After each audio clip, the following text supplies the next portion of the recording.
जी हाँ, G20 के लिए दिल्ली दरबार सजकर पूरी तरह से तैयार है। तमाम राष्ट्राध्यक्षों की मेजबानी के लिए हिंदुस्तान तैयार है। लेकिन ऐसा पहली बार हुआ है जब चीन भारत आने से डरता नजर आ रहा है। आपके साथ मैं हूं समीर अब्बास, मेरे साथ निधि वसंतानी भी मौजूद हैं। G20 के लिए भारत पूरी तरह से तैयार है। दिल्ली में डिप्लोमेटिक संबंधों का नया इतिहास लिखा जाने वाला है। लेकिन जिनपिंग को भारत की बढ़ती ताकत से डर लगने लगा है। बिल्कुल, सवाल तो यही है कि क्या जिनपिंग भारत से डर गए हैं। सिर्फ 3 दिन बाद G20 में शामिल होने दुनिया के बड़े बड़े नेता राजधानी दिल्ली में होंगे और दिल्ली सज चुकी है। लेकिन चीन के राष्ट्रपति शी जिनपिंग सम्मेलन में शामिल नहीं हो रहे हैं। उनकी जगह चीन के प्रधानमंत्री ली केक्यांग बैठक में मौजूद होंगे। जी हाँ, और दुनिया के सबसे बड़े मंच से जिनपिंग की गैर मौजूदगी पर सवाल उठ रहे हैं। सवाल है कि जिनपिंग की भारत न आने की मजबूरी क्या है। राष्ट्रपति बनने के बाद पहली बार G20 से दूरी, इसका सबब क्या है, मतलब क्या है? क्या दुनिया के बड़े नेताओं का सामना नहीं करना चाहते शी जिनपिंग? ये अपने आप में बड़ा सवाल।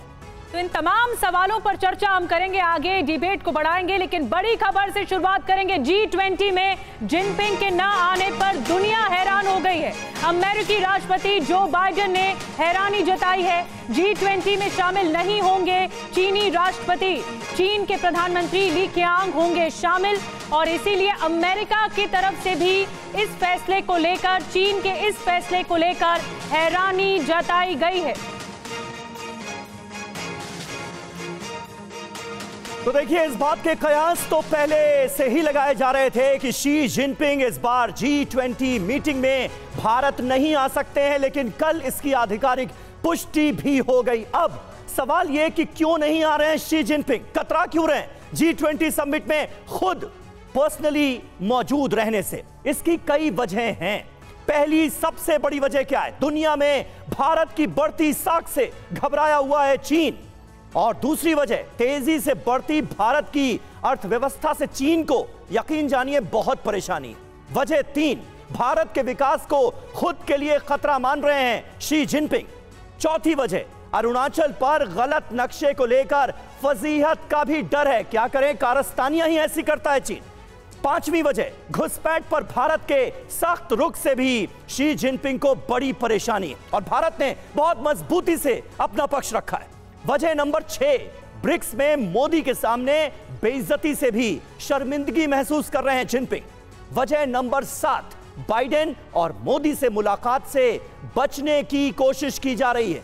8वीं वजह, G20 सम्मेलन को हल्का करने की साजिश भी ये हो सकती है। कयास ये भी लग रहे हैं। तो ये 8 वजहें हो सकती हैं जो जिनपिंग के भारत नहीं आने की। जिनपिंग के भारत न आने पर चीनी विदेश मंत्रालय ने यह कहा है कि प्रधानमंत्री ली केक्यांग G20 की बैठक में शामिल होंगे। मंत्रण पर स्टेट काउंसिल के प्रमुख ली केक्यांग 9 और 10 सितंबर को भारत की नई दिल्ली में आयोजित 18वें G20 शिखर सम्मेलन में भाग लेंगे। तो चीनी विदेश मंत्रालय के जो प्रवक्ता है उनकी तरफ से कहा गया मीडिया को संबोधित करते हुए कि जिनपिंग शामिल नहीं होंगे, शी जिनपिंग शामिल नहीं होंगे। उनकी जगह जो चीन के प्रधानमंत्री हैं वो शामिल होंगे। लेकिन और क्या कुछ डिटेल में जानकारी मिल रही है जिनपिंग की दूरी की G20 से, ये बता रहे हैं समीर। जी हाँ, जिनपिंग G20 से दूर, मजबूरी या फिर कोई षड्यंत्र, ये जान लीजिए। G20 में किसी मुद्दे पर आम सहमति ना बने, ये कोशिश है। G20 में सामूहिक फैसले पर सवाल खड़े हों, भारत की बढ़ती ताकत को तवज्जो ना मिले। भारत में G20 बैठक में अड़ंगा लगाने की ये जिनपिंग की कोशिश है। अरुणाचल, जम्मू कश्मीर में G20 की बैठक से नदारद रहा था चीन, ये भी हमें भूलना नहीं चाहिए। और इसीलिए बात यह हो रही है कि जिनपिंग ने जिस तरह से G20 समिट से दूरी बनाई है, इसके पीछे उनकी मजबूरी है या फिर कोई बड़ी साजिश। हमारे साथ तमाम खास मेहमान मौजूद हैं। JK त्रिपाठी साहब, फॉर्मर डिप्लोमेट, हमारे साथ मौजूद हैं। अनिल त्रिगुनायत साहब हमारे साथ जुड़ रहे हैं, पूर्व राजदूत। मेजर जनरल संजय सॉय साहब हमारे साथ मौजूद हैं और ग्रुप कैप्टन DK पांडे साहब भी हमारे साथ मौजूद हैं। सबसे पहले त्रिपाठी जी, आपसे जानना चाहूंगा मजबूरी नजर आती है या साजिश उन तमाम मुद्दों के मद्देनजर जो अभी हमने अपने दर्शकों के सामने पेश की? आपको क्या लगता है? देखिए समीर, मुझे लगता है कि साजिश से ज़्यादा इसमें मजबूरी का तत्व है, क्योंकि 2-3 चीज़ें ऐसी हुई हैं।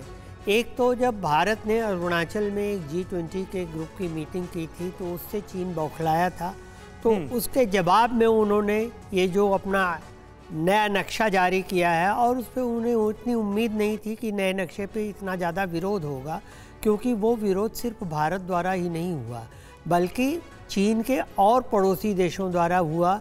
वो विरोध फिलीपींस द्वारा हुआ, जापान द्वारा हुआ, वो विरोध वियतनाम द्वारा हुआ, भारत द्वारा हुआ, और नेपाल के मेयर भी जो जाने वाले थे उन्होंने भी अपनी विजिट कैंसिल कर दी, क्योंकि नेपाल के कुछ हिस्सों को भी उसमें दिखाया गया था।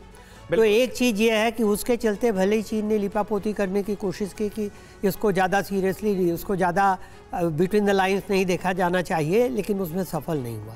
दूसरी जो सबसे बड़ी वजह है, मैं ये नहीं मानता कि भारत की वजह से इतने घबराए हैं शी जिनपिंग। दूसरी सबसे बड़ी वजह जो है वो उनकी डोमेस्टिक प्रॉब्लम है। आपने देखा होगा उनके रॉकेट फोर्स में डिसेंशंस थे, एक चीफ ने रिज़ाइन कर दिया था और दूसरी की डेथ हो गई थी। 4 और लोग अभी उनके राडार पे हैं। आपने देखा कि बहुत बड़ी वहाँ रियल एस्टेट एजेंसी जो है, रियल एस्टेट कंपनी, वो तबाह हो गई है। ये भी देख रहे हैं कि वहाँ की इकनॉमी कितनी गिर रही, इंडस्ट्रियलाइजेशन जितना हो रहा है। अब लोग वहाँ पर, लेकिन अगर ऐसी बातें थी तो मजबूरी की वजह तो बताई जा सकती थी। अगर मजबूरी है तो वजह बताई जा सकती है, अगर साजिश है तो कुछ नहीं बताया जा सकता। यहाँ पर आप देखेंगे चीनी विदेश मंत्रालय की तरफ से कोई रीजन नहीं दिया गया कि भाई क्यों नहीं आ रहे। देखिए, कोई तानाशाह ये वजह नहीं बताएगा कि वो उसके घर में अंदरूनी ढंग से अशांति है, इसलिए उसको ठीक करने या उसमें दिखाने के लिए कि हम बहुत ताकतवर हैं, वो नहीं बताएगा। आपने बड़ी बात कही कि ये षड्यंत्र कम, मजबूरी ज्यादा लग रहा है जिनपिंग का भारत ना आना, लेकिन दिल्ली इस बीच पूरी तरह से तैयार होती दिख रही है G20 समिट के लिए। 9 और 10 सितंबर, 9 और 10 सितंबर को ये समिट होनी है और दिल्ली छावनी में बदलती हुई दिखाई दे रही है। इस वक्त क्या माहौल है? और जिनपिंग नहीं आ रहे हैं क्योंकि बाइडेन ने भी रिएक्ट किया है। हम आपको बताएंगे, मंडी हाउस का रुख करना होगा। दिल्ली के मंडी हाउस से इस वक्त मनीष झा हमारे साथ लाइव जुड़ रहे हैं। मनीष, तैयारियों की तस्वीरें भी दिखाइए, और साथ में जो जिनपिंग नहीं आ रहे हैं उसको लेकर भी कई अटकलें लगाई जा रही हैं। क्यों नहीं आ रहे हैं? क्या ये डिफेंसिव वॉर खेलने की कोशिश है जिनपिंग की तरफ से? ये तमाम बातों को इंक्लूड करते हुए बताइए, तैयारियां कैसी हैं?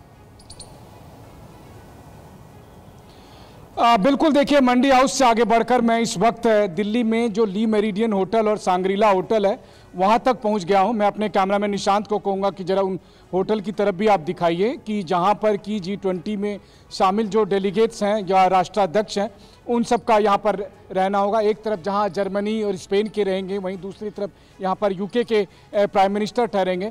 तो देखिए, अलग अलग डेलीगेट्स के लिए यहाँ डेजिग्नेटेड अलग अलग तरह के जो होटल हैं उनके आसपास है। सुरक्षा का आलम यही है कि आप किसी भी जगह खड़े हो जाइए, सिक्योरिटी वाले आपको कहेंगे कि वहाँ से आप हट जाइए, क्योंकि वहाँ की सुरक्षा की जिम्मेदारी उनको है। तो आप यही समझिए कि सुरक्षा की वजह से धकेलते धकेलते हम यहाँ तक पहुँच गए जहाँ पर मैं आपसे बात कर रहा हूँ। लेकिन ये धकेलने का क्रम खाली हमारे साथ नहीं है। दरअसल शी जिनपिंग के साथ तो साइड धकेलते धकेलते वो अब साइड लाइन हो गए हैं और इस बात का उनको एहसास है। और यही वजह है कि न केवल G20 बल्कि G20 से ठीक 2 दिन पहले होने वाले इंडोनेशिया में आसियान और ईस्ट एशिया समिट में भी वो नहीं जा रहे हैं, जहां पर कि आप सोचिए G20 की हम मेजबानी कर रहे हैं, उसके बावजूद प्रधानमंत्री नरेंद्र मोदी आसियान समिट में जा रहे हैं, ईस्ट एशिया समिट में जा रहे हैं, वहां पर भी अमेरिका के राष्ट्रपति जो बाइडेन होंगे। कुल मिलाकर लगता है कि मामला ज्यादा गंभीर है। लगता ऐसा है कि कहीं ना कहीं शी जिनपिंग को लेकर कोई भारी दिक्कत है जिसको चीन बताना नहीं चाहता, इसलिए वो रीजन नहीं बताना चाहता। आखिर तमाम वैश्विक मंचों से जिनपिंग नदारद क्यों रहते हैं, क्यों मिसिंग होते हैं? याद करिए, ब्रिक्स में भी एक अहम मीटिंग में वो गायब हो गए थे। तो कुछ ऐसी बात है जिसको लेकर चीन काफी सहमा हुआ है। कुछ तो है मनीष, बिल्कुल आप सही कह रहे हैं। न सिर्फ G20 बल्कि तमाम अंतर्राष्ट्रीय आयोजनों से शी जिनपिंग की दूरी अपने आप में कहानी जो बयां कर रही है उसे डिकोड करना भी जरूरी है। लेकिन दिल्ली के प्रगति मैदान जल्दी से आपको लिए चलेंगे। शिवांग माथुर वहां से हमारे साथ मौजूद हैं। दिल्ली सज धज कर तैयार है राष्ट्राध्यक्षों की मेजबानी के लिए। शिवांग, क्या जानकारी वहां से?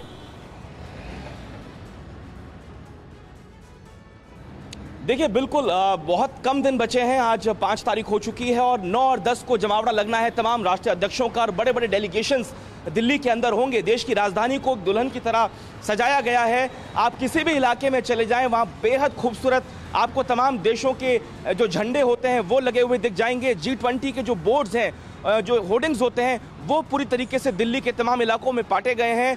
तमाम जो 5 सितारा या 7 सितारा होटल हैं जहां मेहमानों को रुकना है, उन होटल्स में खास व्यवस्थाएं भी की गई हैं।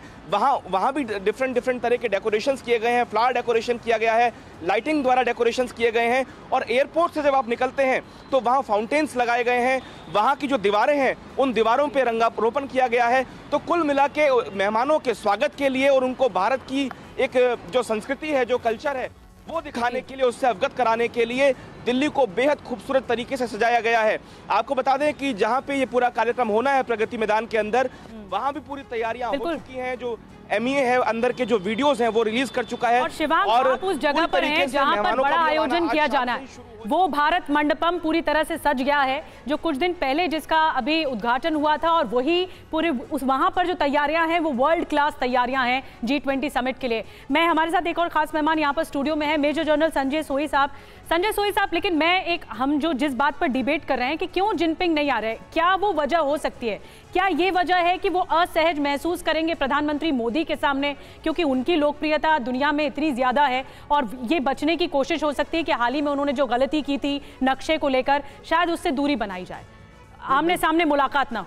बिल्कुल निधि जी, कई कारण हैं। इनफैक्ट जैसे कि अभी पहले हमारे JP सर ने बताया था कि एक तो वाकई में आज जो भारत का जो कद है और जिस प्रकार से भारत को सम्मान मिल रहा है, और दुनिया का हु इज हु, देश के आप समझिए कि 85% GDP वाले कंट्रीज यहाँ पर आ रहे हैं। पुतिन की बात समझते हैं, लेकिन शी जिनपिंग का ना आना, इसके पीछे 2-3 कारण हैं। एक तो यह है कि आप बिल्कुल ठीक कह रही हैं कि प्रधानमंत्री मोदी से शायद हिचकिचा रहे होंगे कि किस प्रकार से उन्होंने नक्शा दिया। दूसरा, किस प्रकार से वो टेररिज्म को भी सपोर्ट करते रहे। आए दिन कभी UN में कभी भी किसी को टेररिस्ट डिक्लेयर करने का मौका आता है, चाइना वहाँ अड़ंगा अड़ाता है, और यहाँ पर हमारा स्टैंड बहुत क्लियर रहा है। दूसरी बात, शायद बाइडन आ रहे हैं, बाइडन के साथ भी वो साइड लाइन में अगर मीटिंग प्लान थी तो वो एक हिचक रहे कि उसमें वो ना आए। और तीसरी बात यह कि इंटरनल जो प्रॉब्लम आज चाइना के अंदर चल रही है, तो वो वहाँ से निकलने में हिचक रहे हैं कि चाहे वो इकोनॉमिक कंडीशन हो, लोगों में अनरेस्ट हो, या सेना में बातचीत चल रही है, उनकी अपनी पार्टी में बातचीत चल रही है, तो यहाँ पर वो चाह रहे हैं कि वो इस समय वहाँ मौजूद रहें। एक बात मैं और छोटी सी ऐड करना चाहूँगा, यहाँ पे अभी हमें देखना पड़ेगा कि उनके जब प्रधानमंत्री आ रहे हैं तो चीन का स्टेटमेंट क्या रहता है, क्या उनका स्टैंड रहता है, क्या वहाँ पर एक जॉइंट स्टेटमेंट में भी कोई ना कोई टांग अड़ाने की कोशिश करते हैं, ये अभी देखना पड़ेगा। क्योंकि वो जो बोलेंगे या जो स्टेटमेंट रहेगा वो चाइना का स्टैंड रहेगा, भले शी जिनपिंग अभी नहीं आए। इस चीज पर भी हमको नजर रखनी पड़ेगी। समीर, बिल्कुल सही बात है। और इसको लेकर जो बाइडेन का क्या रुख है ये भी हम अपने दर्शकों को बताएंगे, लेकिन हमारे 2 सहयोगी और हमारे साथ अभी मौजूद हैं। जितेंद्र शर्मा मुझे नजर आ रहे हैं, विपिन चौबे नजर आ रहे हैं। आप दोनों के पास मैं आता हूं, लेकिन उससे पहले अपने दर्शकों को बताते हैं कि जिनपिंग के G20 बैठक में ना आने पर राष्ट्रपति जो बाइडेन ने क्या कहा है, उनका क्या रिएक्शन नजर आ रहा है। G20 में जिनपिंग के ना आने से बाइडेन निराश हैं। उन्होंने सीधे तौर पर कहा कि मैं निराश हूं, लेकिन मैं वहां उनको देखना चाहता था। यानी जिनपिंग जिस तरह से G20 समिट में खुद शामिल नहीं हो रहे हैं, उससे बाइडेन भी डिसअपॉइंटेड हैं। बाइडेन ने यह जरूर कहा कि मैं उनसे मिलूंगा, मुलाकात करूंगा। अब यह मुलाकात कब होगी देखने वाली बात होगी, लेकिन उन्होंने यह नहीं बताया कि कब और कहां मुलाकात होगी, क्योंकि G20 समिट में शी जिनपिंग तो आ नहीं रहे, वरना यहीं पर दोनों नेताओं की मुलाकात हो जाती। पश्चिमी मीडिया बाइडेन जिनपिंग मुलाकात की उम्मीद में था और इस मुलाकात में बहुत सारी बर्फ पिघल भी सकती थी, लेकिन यह मौका दरअसल शी जिनपिंग ने गंवा दिया है। सीधे तौर पर अगर यह कहा जाए तो गलत नहीं होगा, और बाइडेन भी इससे निराश नजर आ रहे हैं। और डीके पांडे साहब हमारे साथ मौजूद हैं। पांडे साहब, जो बाइडेन के इस रिएक्शन को कैसे आप देखते हैं? अमेरिका और चीन की अदावतों के तमाम किस्से हमने सुने, क्या इस मुलाकात में बहुत हद तक कुछ मुद्दे हल हो सकते थे, बर्फ पिघल सकती थी, इसकी उम्मीद में जो बाइडेन भी थे, लेकिन शी जिनपिंग ने उन्हें भी दरअसल निराश किया? देखिए, दो बहुत ही महत्वपूर्ण डेवलपमेंट हुए हैं पिछले कुछ दिनों में वर्ल्ड ऑर्डर में। पहली बात कि अमेरिका ने बहुत प्रयास किए हैं, अपने प्रतिनिधियों को चाइना भेजा है संबंध सुधारने के दिशा में।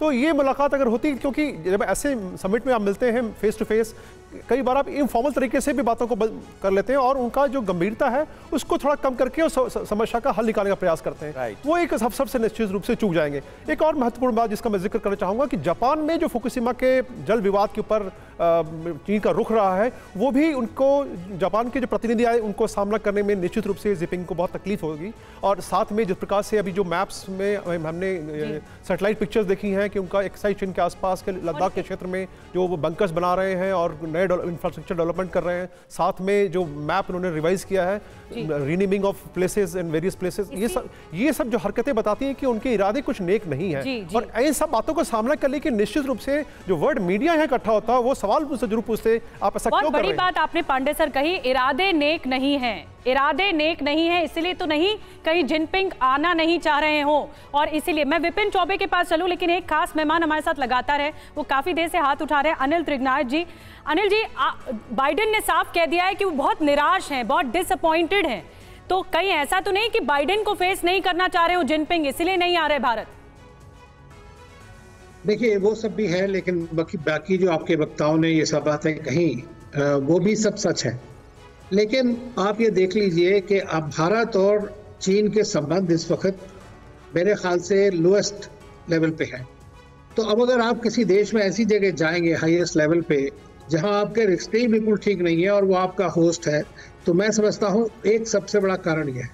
दूसरा कारण यह है कि उन्होंने थ्रू आउट वो ये नहीं चाहते हैं किसी भी तरह कि फाइनली G20 का जो डिक्लेरेशन है जिसमें उन्होंने बहुत अड़ंगे लगा रखे हैं ऑलमोस्ट हर एक उसके अंदर, अभी फिर उन्होंने ये कहा है अगर आप देखें तो उसमें वो सारा श्रेय भारत को नहीं लेने देना चाहते हैं। ये भी एक सच बात है कि अगर डिक्लेरेशन इशू होगा, अगर नहीं होगा तो प्रेसिडेंट शी जिनपिंग यहाँ नहीं थे, उनके प्राइम मिनिस्टर थे। तो आप प्राइम मिनिस्टर को भी ये ना सोचें कि प्राइम मिनिस्टर बिल्कुल कुछ नहीं है, और उनका प्राइम मिनिस्टर आसियान की सब मीटिंग में वही लीड करते हैं वहाँ पर, ये भी देखने की बात है। तो ऐसा कोई बड़ी बात नहीं है। दूसरी चीज यह है, हमें बॉदर नहीं करना चाहिए वो आ रहे हैं कि नहीं आ रहे हैं। अगर नहीं आ रहे हैं, बाइडेन से नहीं मिलते हैं, तो उनका बायलैटरल संबंध है, उनकी बायलैटरल प्रॉब्लम्स है, इसलिए हमें कोई बहुत ज्यादा, मैं नहीं समझता हूँ कि ज्यादा इसके ऊपर तूल देना चाहिए या ध्यान देना चाहिए क्यों नहीं आ रहे हैं। सबसे इम्पोर्टेंट चीज यह है कि सारी दुनिया में हर जगह चीन आपका सबसे बड़ा चैलेंज रहेगा, है, और आगे फ्यूचर में भी ऐसे ही होगा।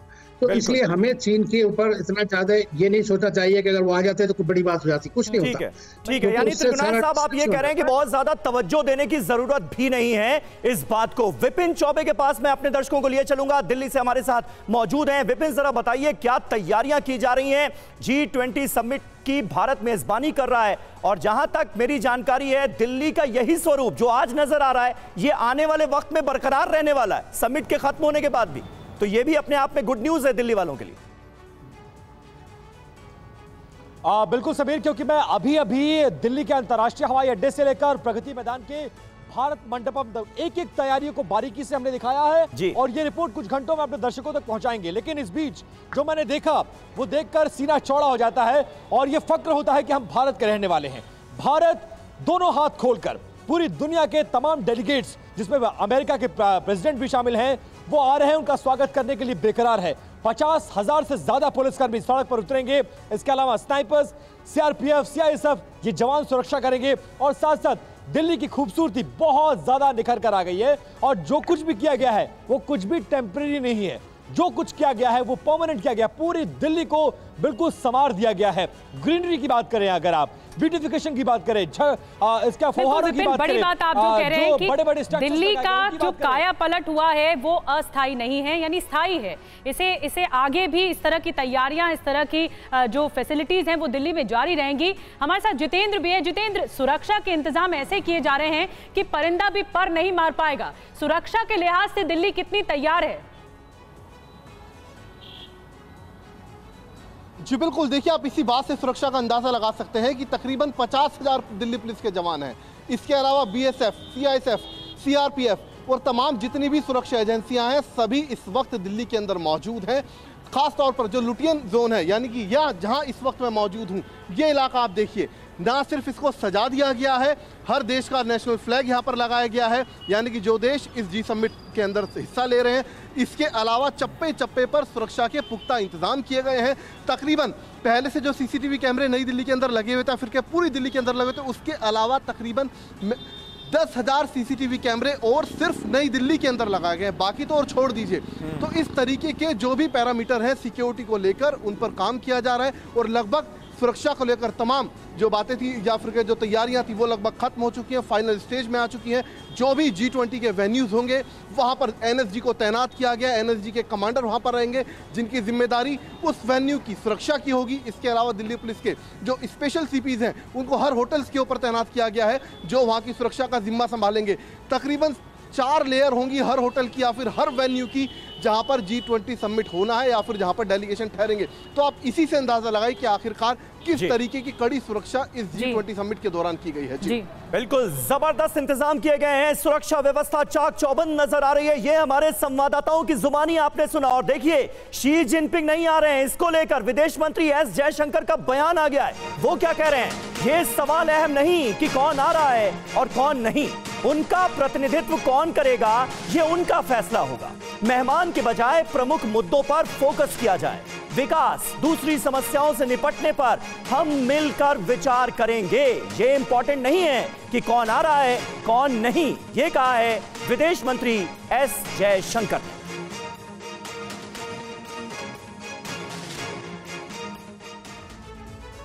तो देखिए, तमाम अहम मुद्दों पर चर्चा होगी, तमाम अहम समस्याओं का निपटारा कैसे किया जाए, मिलकर सारे नेता, राष्ट्राध्यक्ष इस पर करेंगे बात, हल निकालने की होगी कोशिश। लेकिन G20 से जिनपिंग दूर, भारत ने क्या कहा ये देखिए। ये सवाल जरूरी नहीं कि कौन आ रहा है कौन नहीं, चीन का प्रतिनिधित्व कौन करेगा, कौन चीन को रिप्रेजेंट करेगा G20 समिट में, ये उसका फैसला है। ज्वलंत मुद्दों, विकास और समस्याओं पर फोकस जरूरी है, ये कहा गया है। दिल्ली G20 को इसके नतीजों के लिए याद किया जाएगा, ये बड़ा बयान विदेश मंत्री एस जयशंकर का।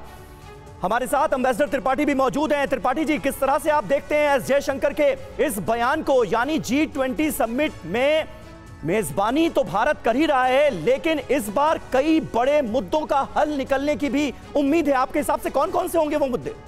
देखिए, मुद्दे जो होंगे, एक तो हालांकि G20 एक इकोनॉमिक फोरम है जी, पॉलिटिकल या जियो पॉलिटिकल फोरम नहीं, जियो स्ट्रेटेजिक फोरम नहीं है, लेकिन इसके हर ग्रुप में आपने देखा कि जो 200 मीटिंग्स हुई उसमें हर जगह यूक्रेन की बात हुई, तो यूक्रेन की बात होगी। और ये होगा कि रूस का नाम लिए बिना यूक्रेन के बारे में बात की जाएगी। दूसरी चीज़, इंडो पैसिफिक में निश्चित ही inclusive, free and fair Indo Pacific की बात होगी, जो कि होती रही है। तीसरी चीज़ जो सबसे बड़ी है कि $100 बिलियन का जो फंड है ग्रीन एनर्जी के लिए, जो डेवलप्ड नेशन की ओर से कमिट किया गया था, उसमें कहाँ तक प्रोग्रेस हुई और कहाँ तक और होनी है, इस पे बात होगी। चौथी चीज़ उसमें ये होगी कि उसमें सोलर एनर्जी के बारे में बात होगी। 4 बड़ी बातें जी। 5वीं बात क्या बताई आपने? 5वीं सबसे बड़ी चीज होगी कि फाइनेंशियल इंस्टीट्यूशन और फाइनेंशियल इकोनॉमी की बात होगी। ठीक है, व्यापार और ट्रेड की भी बात हो सकती है। लेकिन मेजर जनरल संजय सोई साहब, मैं जल्दी से आपके पास आ रही हूँ। देखिए, चीन के साथ, जैसा कि अनिल जी कुछ देर पहले कह रहे थे कि चीन के साथ रिश्ते जटिल रहे हैं और उस पर तालमेल बैठाने के लिए बहुत संघर्ष करना पड़ता है दोनों देशों की ओर से। वहां से वो पैंतरे दिखाता है, भारत भी उसे स्टॉप करता है। लेकिन जैसे कि त्रिपाठी सर कह रहे हैं, क्या यूक्रेन के मुद्दे पर बात होगी बिना रूस का नाम लिए? नहीं, बिल्कुल, ये टॉपिक तो इस समय देखिए कि शुरू से ही चलता रहा और हर G20 में जब से हुआ है उसमें भी बात आई है और हर मीटिंग में बात आई है। और क्योंकि यहाँ पर अमेरिका और बाकी नेटो देश के मेंबर आ रहे हैं, ये बात जरूर आएगी। इसके ऊपर अभी क्या हम एक सामंजस्य बिठा सकते हैं, क्या एक स्टेटमेंट निकाल सकते हैं, ये भारत के लिए एक बहुत बड़ा चैलेंज है। ये चैलेंज है। संजय सोय साहब, मैं मनीष को यहाँ पर लाना चाहूंगा। मनीष, अगर रूस को भी इसमें जोड़ लिया जाए, क्योंकि व्लादिमीर पुतिन भी नहीं आ रहे हैं, चीन के विस्तारवाद का, आतंकवाद का जिस तरह से वो साथ देता है, भारत उसका विरोध करता है। इस वक्त रशिया यूक्रेन के साथ युद्ध में है और भारत युद्ध का पक्षधर नहीं है, भारत शांति का पक्षधर है। क्या यह भी एक वजह हो सकती है कि दोनों नेता G20 समिट को लेकर इस बार थोड़े असहज नजर आ रहे हैं? देखिए समीर, दिलचस्प बात यह है कि G20 की मेजबानी करते हुए भारत की सबसे बड़ी कामयाबी यह है कि तमाम जो ऐसे कुछ देश हैं जो अपना अपना एजेंडा चलाते हैं, पहली बार तो उन्हें G20 के प्लेटफॉर्म पर उन एजेंडा को चलाने से रोक दिया गया। मसलन मैं आपको बताऊं, 1.5 साल के अंदर आपको कोई ऐसा सम्मेलन याद है जिसमें जेलेंस्की नहीं पहुंचे हो? कई बार तो वो जबरन पहुंच जाते थे। लेकिन उन्हें कहा गया कि इसमें आप मेंबर नहीं है, आप इन्वाइटेड नहीं है, आप नहीं आएंगे। तो जेलेंस्की को ना बुलाकर हमने दरअसल हाईजैक करने की जो कोशिश होती है हर प्लेटफॉर्म को कि रूस यूक्रेन के नाम पर, उसको हाईजैक करने से रोक दिया। पहली कामयाबी। दूसरी कामयाबी देखिए क्या है। दूसरी कामयाबी यह है कि G20 सम्मेलन करने से पहले प्रधानमंत्री नरेंद्र मोदी ने 125 देशों के, जिसमें हम ग्लोबल साउथ हैं या वो तमाम देश जो कि G20 के मेंबर नहीं थे, उनसे बात की थी कि भैया बताओ तुम्हारी समस्या क्या है। हमारा मकसद ये नहीं है कि दुनिया के जो 4 गिने चुने देश हैं उनका एजेंडा चलाएं, बल्कि भारत के नेतृत्व में हम जो बात आपने कही 700 करोड़ लोगों की जो समस्या है उसको उठाना चाहते हैं। आपने एक बात बहुत अच्छी कही कि संवाद, इसीलिए मैं आपको कहना चाह रहा हूं, इसीलिए विदेश जी आपने एक बात बहुत अच्छी कही। अनिल जी मैं आपके पास आ रही हूँ इसी संवाद वाली बात पर कि चीन ये कोशिश करता है कि वो इंटरैक्शन से भागे, इस बात के संवाद से भागे, लेकिन फिर भी एक नया गठजोड़ उसने बनाया चीन और रूस का, और वो दोनों ही राष्ट्राध्यक्ष नहीं आ रहे हैं, न शी जिनपिंग आ रहे हैं, न व्लादिमीर पुतिन आ रहे हैं। तो ऐसे में आपको क्या लगता है, क्या समस्याएं आ सकती हैं चीन के साथ बातचीत में? अभी एक और चीज देखिएगा, क्योंकि मिसेस जिल बाइडेन जो है अभी कोविड पॉजिटिव पाई गई हैं, तो ये पता नहीं है कि मिस्टर बाइडेन का क्या इवेंचुअली रोल रहेगा, ये भी देखने वाली बात है। देखिए, जहां तक बात है बातचीत की, तो सीधी सी बात है कि इस वक्त का जो विश्व का परिप्रेक्ष्य है, जिस तरह रशिया यूक्रेन वॉर के बीच में वर्ल्ड जो है कोल्ड वॉर 2.0 की तरफ बढ़ रहा है। अमेरिका एक कोशिश करता है कि किस तरह से वो रिलेशनशिप को डीकपलिंग की जगह डी रिस्किंग करे, कंपटीशन और कोऑपरेशन साथ साथ चलाए, लेकिन ट्रस्ट डेफिसिट दोनों के बीच में बहुत ज़्यादा है और एक रियल पॉलिटिक का हिस्सा है। दोनों ही जो है दुनिया के सतह पे अपना काम वो बनाए रखना चाहते हैं वर्चस्व, तो इसलिए उनके बीच में ये कंपटीशन चलता रहेगा। तो बाइडेन भी सोच रहे थे, आपने देखा कि चीन ने जब उनका डिफेंस मिनिस्टर जब सिंगापुर में था, तो उसने American defence minister Lloyd Austin से मिलने से इनकार कर दिया जी। उसके बाद से लगातार अमेरिकन लीडर्स जो हैं चीन जा रहे हैं, एक के बाद एक, कितने भी गए और कोशिश ये कर रहे थे किस तरह मुलाकात हो। लेकिन जहां तक बड़े मुद्दों की बात है, देखिए अगर शी जिनपिंग अभी ब्रिक्स समिट में थे और 1-2 दिन पहले चले गए, वहां उन्होंने अफ्रीकन लीडर के साथ मिलक में किया, तो ये जो है डायरेक्ट मैसेज है इंडिया के लिए कि भाई हमारे रिश्ते ठीक नहीं है, तो इसलिए हम नहीं आ रहे। ठीक है, एक तरह का डायरेक्ट मैसेज है, ये भी आप कह रहे हैं, ये अपने आप में इंपॉर्टेंट है। वहीं बाइडेन के भारत दौरे से पहले जो बड़ी अपडेट जिसका त्रिगुनाथ जी ने अभी थोड़ी देर पहले जिक्र किया, US first lady Jill Biden corona positive हो गई हैं। राष्ट्रपति जो बाइडेन की कोरोना रिपोर्ट नेगेटिव आई है। इस खबर में ये बड़ी अपडेट सामने आ रही है और ये राहत भरी बात है। जो बाइडेन का रेगुलर चेकअप होगा, कोरोना से जुड़े लक्षणों पर नजर रखी जा रही है, क्योंकि जिल बाइडेन कोरोना पॉजिटिव हुई हैं। ऐसे में कोरोना टेस्ट किया गया जो बाइडेन का भी, और उनकी रिपोर्ट नेगेटिव आई है। और एक और बड़ी खबर मिल रही है, चीन को इटली दे सकता है नया झटका। जी हां, बेल्ट एंड रोड इनिशिएटिव से हट सकता है इटली। इटली के विदेश मंत्री ने कहा है कि BRI से उम्मीद के मुताबिक लाभ नहीं मिल रहा है।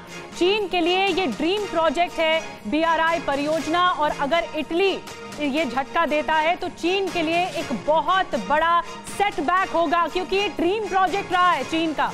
BRI योजना, बेल्ट एंड रोड इनिशिएटिव योजना, इससे अगर इटली हट जाता है, क्योंकि लगातार फंडिंग हो रही है, और फंडिंग से अगर इटली गैर मौजूद रहता है या हट जाता है, तो फिर चीन के लिए बहुत बड़ा झटका है।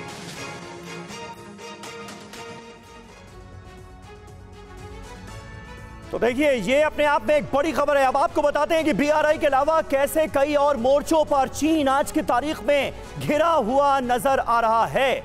ये जरा समझिए, क्योंकि झटके एक के बाद एक कई लगे चीन को, लेकिन फिर भी चीन है कि मानता नहीं। विदेश मंत्री 2 जनरल हटाने से राजनीतिक अस्थिरता का इस वक्त चीन के अंदर माहौल है, ये हमें भूलना नहीं चाहिए। वहीं अर्थव्यवस्था सबसे खराब दौर में पहुंच गई है चीन की शी जिनपिंग के रहते, और निर्यात में 14.5% की भारी भरकम गिरावट आई है।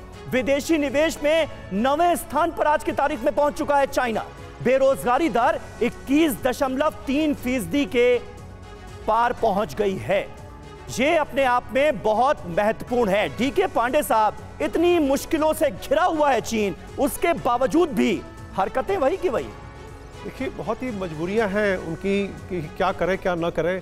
77 देशों के साथ उनकी BRI जो है कॉन्ट्रैक्ट्स हैं, और इटली का पिछले एक वर्षों से ये निर्णय सामने आ गया था, क्योंकि जब वो BRI के लिए इटली एक अकेला मात्र यूरोपियन यूनियन का देश है जो कि BRI कॉन्ट्रैक्ट किया। अब वो विड्रॉ कर रहे हैं क्योंकि बहुत नुकसान हुआ उनको। जो उम्मीद की जा रही थी कि उनको FDI मिलेगा, वो नहीं मिला। साथ में चीन के साथ प्रॉब्लम क्या हो रही कि उनके जो विस्तारवादी नीति है उसकी वजह से आस पड़ोस के जो देश है, बॉर्डर कंट्रीज हैं, उनके साथ तनाव लगातार बढ़ता जा रहा है। इंडो पैसिफिक में ताइवान की जो समस्या वो सोच रहे थे कि सुलझा लेंगे, वो विकटतम से और कठिनतम होती जा रही है। तो ऐसे हालात में उनके लिए जो नीड है उनकी दूभर होती जा रही है। पांडे सर, आपको नहीं लगता ऐसे हालात में उनको आगे आकर अपना स्टेक, इतना ईगो वाला स्टेक कम करके बातचीत के जरिए आगे बढ़ाना चाहिए? अगर इटली ऐसे पैतले दिखा सकता है चीन के सामने, तो फिर तो कोई भी देश कर सकता है। अभी जो दक्षिण चीन सागर में उन्होंने नक्शे में फेरबदल किया, कई देश उनके खिलाफ हो गए। निश्चित रूप से ये अभी और समस्याएं बढ़ेंगी। और जो एपेक के नाम लिया जा रहा है कि Asia Pacific economic corporation, Biden आशान्वित हैं कि शायद वहां जिपिंग आए। अगर वहां नहीं आते जिपिंग, इसकी उम्मीद भी की जा रही है, तो सोचिए उस समय जो इंडो पैसिफिक का जो इक्वेशन है, समीकरण, उस पर क्या प्रभाव पड़ेगा। संजय सोय साहब, ठीक बात है, शी जिनपिंग नहीं आ रहे, लेकिन चीन के प्रधानमंत्री आ रहे हैं, यानी अपने देश को रिप्रेजेंट करने के लिए वो मौजूद रहेंगे। ऐसे में क्या कुछ बदलाव हो सकता है? यानी डिसीजन मेकिंग पावर हम सब जानते हैं कि शी जिनपिंग के पास है, प्रधानमंत्री के आने से कुछ फर्क पड़ेगा, आपको लगता है? नहीं, ऐसे जो प्रधानमंत्री आ रहे हैं, जैसे कि हमारे विदेश मंत्री ने भी कहा है कि कौन आ रहा है उससे क्या फर्क पड़ता है।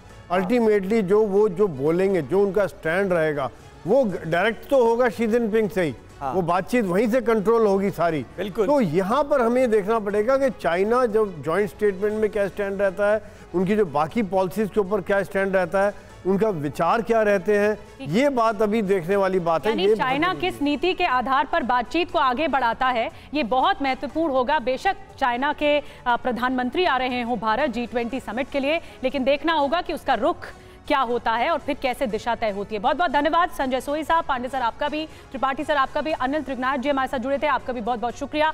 लेकिन G20 सम्मेलन के लिए दिल्ली में जबरदस्त तैयारियां हो रही हैं। एक एक रिपोर्ट, एक एक अपडेट आप तक TV9 भारतवर्ष पहुंचा रहा है, और TV9 भारतवर्ष हाईटेक अंदाज में एक एक तस्वीर आप तक पहुंचाएगा। राजधानी को सजाया गया है, विदेशी मेहमानों के स्वागत के लिए क्या तैयारियां चल रही हैं, देखिए संवाददाता विपिन चौबे की ये एक्सक्लूसिव रिपोर्ट।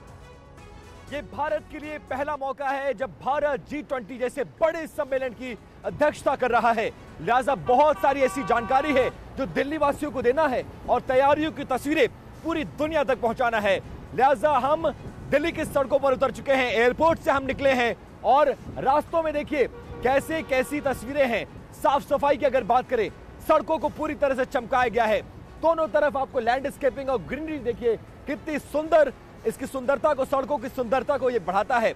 और साथ साथ जानकारी भी आपको देते चले कि दिल्ली में जो सेंट्रल दिल्ली है, खासकर लुटियंस, जहां पर तमाम 5 स्टार होटल्स हैं, संसद भवन है, राष्ट्रपति भवन है, राजघाट है, प्रगति मैदान है, और इसके साथ साथ सुप्रीम कोर्ट है, इन इलाकों में बहुत सारे एहतियात बरतने की जरूरत है। वो क्या क्या एडवाइजरी जारी की गई है, दिल्ली वासियों को क्या करना है और क्या नहीं करना है, कहां जाना है, कहां नहीं जाना है, कब निकलना है और कितनी जरूरत होने पर ही बाहर निकलना है, इन सब से जुड़ी एक एक जानकारी हम आप तक पहुंचाएंगे।